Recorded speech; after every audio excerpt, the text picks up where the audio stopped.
Hey guys, welcome back to the channel. Hope you guys are doing well. And today we will be talking about nothing. I mean, the the Nothing Phone 3. So this is the first premium smartphone from the brand Nothing itself. This is the Nothing Phone 3 and which costs a lot more than nothing. And without a doubt, this is probably the most controversial phone on the internet right now. I mean, either you hate it or you just love it. There's no gray area for the Nothing Phone 3.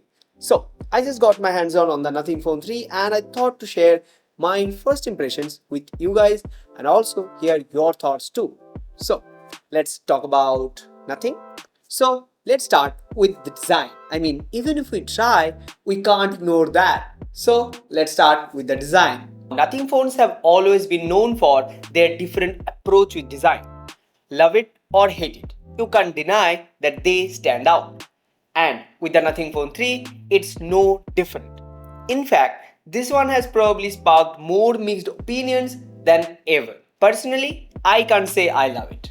It looks super cool when it's just sitting on my desk. But the moment I pick it up and look closely, the misalignments and lack of symmetry instantly triggers my OCD. But yeah, at the same time, I can't deny it does look unique and that counts for something. The biggest design change, the glyph lights are gone. Yup, RIP to the flashy lights. Instead, we now get the glyph matrix, basically a dot matrix display on the back. It's paired with a touch sensitive button that lets you turn it on and switch between all the glyph toys, which is pretty fun and honestly feels like a mixture of retro and sci-fi. As for the build, the aluminum boxy design feels great in hand, solid, premium and modern. On the front, you get the Gorilla Glass 7i. Not the best, and I don't know why they have chosen this because this phone is specially designed to rest most of the time face down. So, questionable choice. On the back though, it has Gorilla Glass Victus, which I'll be testing in long term to see how it holds up against scratches and scuffs. But it's hard to keep it clean. The button placement is a bit of a mixed bag. The power button sits in a really nice comfortable spot, but then you got the extra button on the side for essential space. I keep pressing it by mistake whenever I'm reaching for the power button. It's one of those things you will probably get used to it, but right now it's just annoying. Under the hood, the Nothing Phone 3 is rocking the Snapdragon 8s Gen 4. Let's be real, it's not the absolute top. And yeah, on paper this chip doesn't really justify the price tag Nothing is asking for, but honestly, specs on paper can be misleading. Because when I fired up some games like Asphalt 9 at 90 FPS, the experience was buttery smooth. I daily drive a Snapdragon 8 Elite phone and I can't see any difference in gaming experience. That's surprising in a good way. Now, of course, in longer sessions, you will notice some heat creeping in, but it's nothing unbearable. For first impressions, this thing performs way better than I expected. And here's where the magic really happens. Pairing this hardware with Nothing OS. The Nothing OS 3.5 is so clean, so minimal, yet it gives you the right amount of customizations. I love that balance. It feels fast, snappy, and has a character of its own, unlike most Android skins that either try to copy iOS or overload with a ton of bloatwares. If you are into that minimalist aesthetic with practical features, you are gonna absolutely love Nothing OS. Now let's talk about the cameras. I mean, that's my most favorite part. So, the Nothing Phone 3 comes with a triple camera setup. You have got your 50 megapixel main wide, which is 24mm, and ultra wide 50 megapixel at 15mm, and another 3x telephoto 50 megapixel, which sits around 70mm. On paper, that sounds like a pretty solid combo. And in my outdoor testing so far, I have been pleasantly surprised. Even when I pushed it to 6x digital zoom, the shots still come out decent enough. Of course, I'll need more time to properly pixel peep and test it across different conditions, but for my first impressions, it's looking good. On the video side, you can shoot 1080p at 30 and 60 fps, 4K at 30 and 60 fps. I haven't really dived into video testing yet, so I'll save that for detailed review.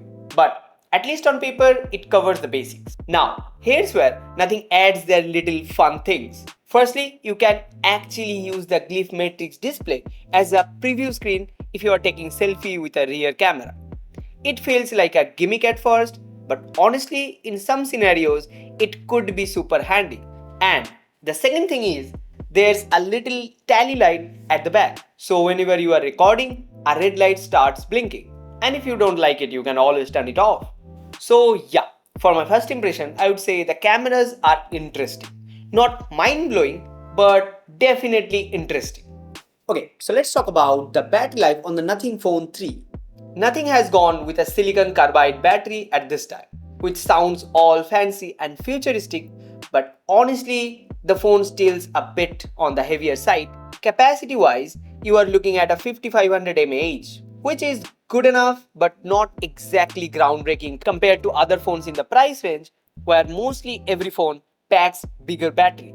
On the charging side, it supports 65 watt wired and 17 watt wireless. I have been using the CMF 100 watt GAN charger, and in my testing, it takes roughly around 40 to 50 minutes to go from 10 to 100%. Not the fastest in the game, but quite good enough. So here are some things, good and bad, I think worth mentioning. First of all, speakers. Surprisingly loud, almost like a mini Bluetooth speaker with decent quality. I mean, I kinda love the speaker on Nothing Phone 3. Fingerprint sensor.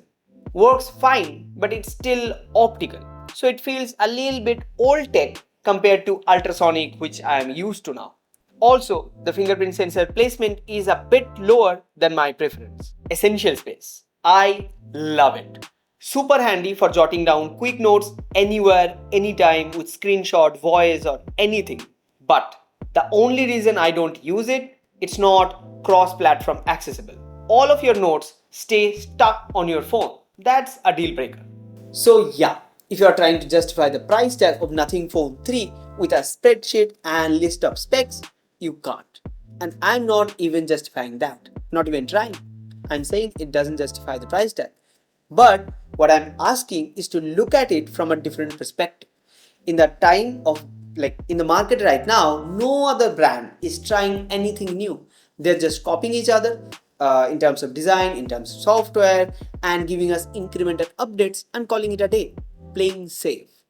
And there comes a brand who are new and trying ridiculous new things. I mean, this phone has a display in the back. You may think it's fun, you may think it's gimmick, but that's not the point. It's unique. I mean, as a tech nerd, I really appreciate uniqueness, new perspectives. I mean, you may hate the design, you may love the design, but you can't ignore the fact that it looks different, it looks unique.